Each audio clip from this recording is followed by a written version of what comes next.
साथियों नमस्कार। कृषि बाजार भरतपुर से मैं हरपाल सिंह। साथियों चर्चा करेंगे सरसों, सोयाबीन और खाद्य तेलों के विषय में, लेकिन उससे पहले आप सभी से वही अनुरोध कि जो भी साथी हमारे चैनल पर नए हैं वो हमें लाइक, सब्सक्राइब और शेयर भी कर सकते हैं। साथियों कल बाजारों के अंदर करेक्शन यानी कि गिरावट का रुख देखा गया, जिसके चलते सरसों के अंदर 50 रुपये की गिरावट दर्ज की गई और उसी प्रकार से अन्य प्लांटों में और मंडियों में भी कल नरमी के रुख देखे गए। लेकिन फिलहाल के दौर में बाजार स्थिर होकर के सुधारों की ओर पुनः अग्रसर तो हो चुका है, जिसके चलते जो भरतपुर मंडी कल 5890 रुपये बोली गई थी वो आज बढ़ करके 5900 रुपये बोले जा रहे हैं। उसी प्रकार से प्लांटों के अंदर भाव स्टेबल बने हुए हैं। गोयल कोटा 6100 रुपये, महेश एडिबल 6625 रुपये। उसी प्रकार से अन्य प्लांटों में भाव 6525 से 6550 रुपये के यानी कि स्थिर भाव देखे जा रहे हैं। साथियों जिस प्रकार से सोयाबीन का किसान आंदोलन रद्द हो चुका है, जिसके चलते उसकी मांग है कि सोयाबीन का समर्थन मूल्य 6000 रुपये किया जाए और साथ ही सब भारत सरकार गारंटी ले कि 6000 रुपये मूल्य पर उसकी फसल की खरीदी की जाए। साथियों उसी प्रकार से जो प्लांट हैं यानी कि जो उद्योग हैं वो भी संकट की स्थिति से गुजर रहे हैं, क्योंकि आयातित खाद्य तेलों की भरमार के चलते घरेलू खाद्य तेल उद्योग और तेल उत्पादक किसान दोनों ही चौपट होने के कगार पर पहुंच गए, क्योंकि किसान को समर्थन मूल्य नहीं मिल रहा है और प्लांटों को क्रशिंग के मूल्य नहीं मिल पा रहे, जिसके चलते उद्योग और किसान दोनों संकट की स्थिति में गुजर रहे हैं। साथियों वैसे तो कई प्रकार की चर्चाएं बाजारों में तैर रही हैं, लेकिन जिस प्रकार से बजट सत्र से पहले एक अफवाह कहें या एक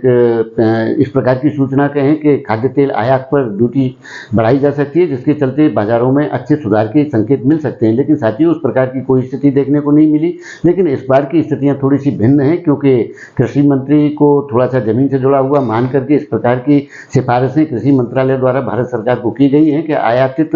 खाद्य तेलों पर ड्यूटी लगाई जाए। यानी कि अन्य प्रकार की कई मांग हैं जो उद्योग ने भी पहले कर रखी थी, जैसे बायरदा कारोबार को शुरू किया जाए,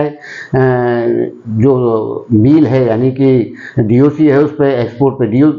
सब्सिडी दी जाए। इस प्रकार की अनेकों मांग उद्योग और कृषि मंत्रालय द्वारा पूर्व में भी की गई थी, लेकिन खाद्य और आपूर्ति मंत्रालय द्वारा तेजी का बहाना बना करके उन मांगों का विरोध किया गया, जिसके चलते भारत सरकार ने उन्हें हमेशा से ठंडे बस्ते में डाल दिया। लेकिन अब समय आ गया है, क्योंकि किसान आंदोलनरत है और उसी प्रकार से इंडस्ट्री भी सर्वाइव नहीं कर पा रही है, जिसके चलते सरकार को कोई ना कोई निर्णय अवश्य लेना पड़ेगा और वो भी निर्णय लेने का अब वक्त आ गया, क्योंकि सितंबर माह के बाद निर्णय के कोई असर नहीं होंगे। इसलिए इस निर्णय की जो स्थिति है, सितंबर माह में कुछ न कुछ भारत सरकार की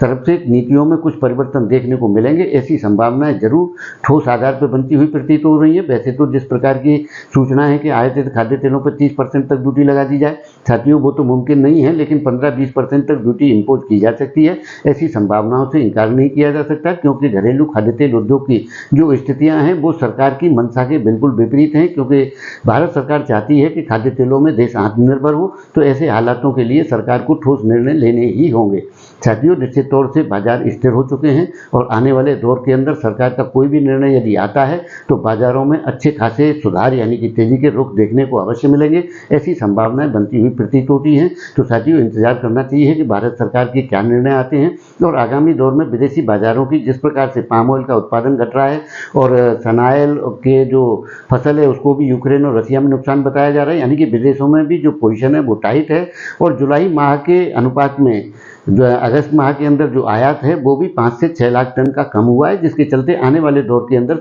बाजारों में सुधार की स्थितियां देखने को मिलेगी। इस बात की संभावनाएं प्रबल बनती हुई प्रतीत होती है। तो साथियों आपको हमारी जानकारी कैसी लगती है, कमेंट माध्यम से आप अपनी राय दे सकते हैं। तब तक के लिए धन्यवाद।